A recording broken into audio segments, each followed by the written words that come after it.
And you, thank you. Like to do the bridge, there's a boat moored just off the bridge for the queue. So just be careful. Right. Thank you so much. Okay, thank Safe you. travels to you guys. All Thank you the best. very much.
For an evening stroll, and I've come to look at this structure on the canal, and it's the aqueduct over the River Dane.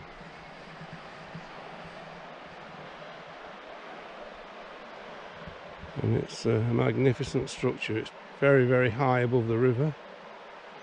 We've walked across it. We've not sailed across it yet because we're parked a little bit further downstream from the aqueduct, but it's a magnificent sight.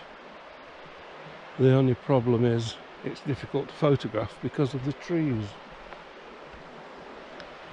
There's a path that goes down to the river,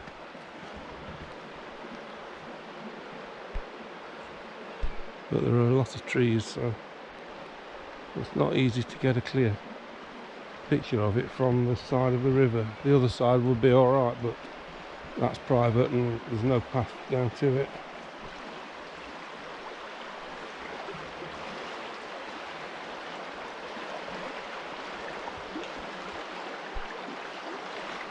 But that's it. There's quite a bit of wild garlic growing and there's a heavy aroma in the air.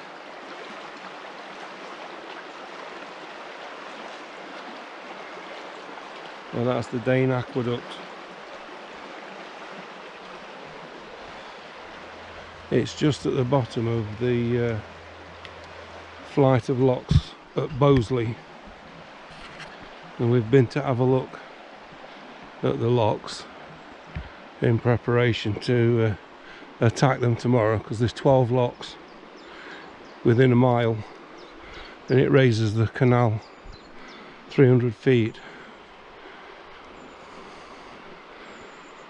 So it's quite a climb, but it's the only location where there are locks on the Macclesfield. It was designed by Telford as a cut and cover canal, which means he cut into hillsides and he created embankments with the spoil that came out, and that resulted in it being almost level. But at Bosley there was no alternative but to climb the rise in the ground, and the result of that was the Bosley flight, which we're going to do tomorrow. After coming through Stoke-on-Trent yesterday, this is a marked contrast in landscape. It's absolutely beautiful, idyllic, and this is one of the milestones peculiar to the Macclesfield. That's actually a 3/4 mark. We'll look out for a full mile at some point. But they're all the way along, and they look like gravestones. It's a peculiarity to the Macclesfield Canal. Nowhere else do you see milestones like those. And I've read that during the war they were all taken out because obviously road signs were taken down. So they obviously felt that the invader might use the canal network. What interest Hitler would have in Marple, I don't know, but they were taken out anyway. And when the canal was reopened as a leisure canal, they were reinstated, or replacements were made and reinstated. So that's nice to see. The original style of mileposts are now all along this canal.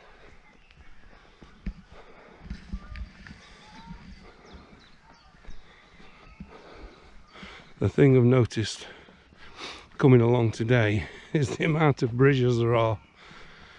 There seems to be a bridge every half mile, sometimes even closer, and they're beautiful bridges, all in dressed stone, but there are a lot of them and they all narrow at water level.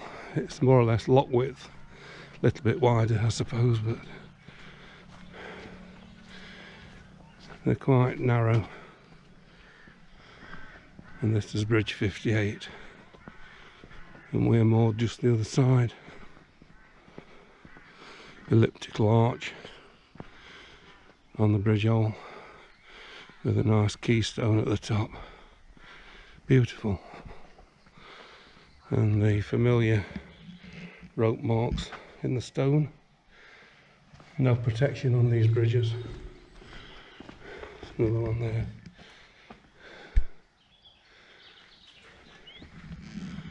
But they're glorious. They're all very similar in design, with that string course above the arch, and then another section of masonry up to the parapet. Delightful. We've had an eventful day. We were up quite early and we set off at 8:20, arrived at the tunnel just in time to go through at 9 o'clock. So we didn't really waste much time waiting. I say we went in at 9 and we came out the other end at 9:40. So it was quite an uneventful passage really. As soon as you come out the tunnel at Hardings Wood at the other end from Stoke-on-Trent. You turn left onto the Macclesfield Canal. The Trent and Mersey goes straight on, drops down 2 locks.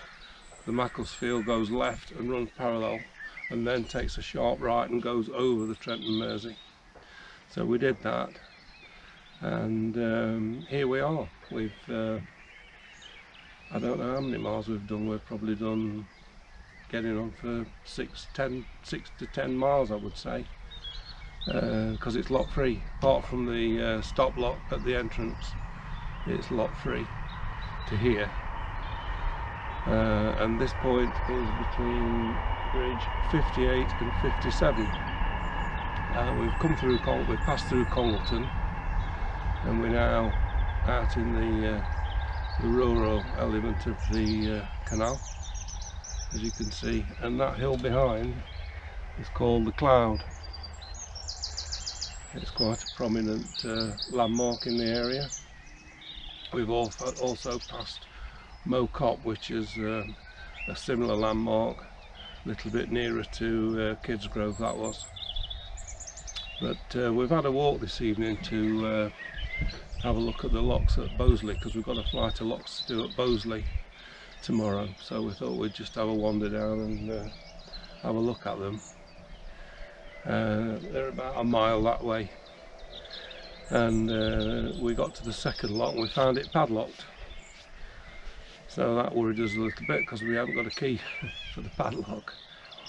But we've since found out, talking to a couple of boaters further on, that because of the Toddbrook Reservoir situation, they're limiting the use of the locks to conserve water. So the locks are only open from about 9:30 in the morning till 1:30 just after lunch. So we need to be there, you know, between those times. But it's not a problem because, as I say, it's only a mile away, so we can be there for 9 o'clock without any, for 9:30 without any trouble really. So that's the plan for tomorrow. Bit of a lie-in.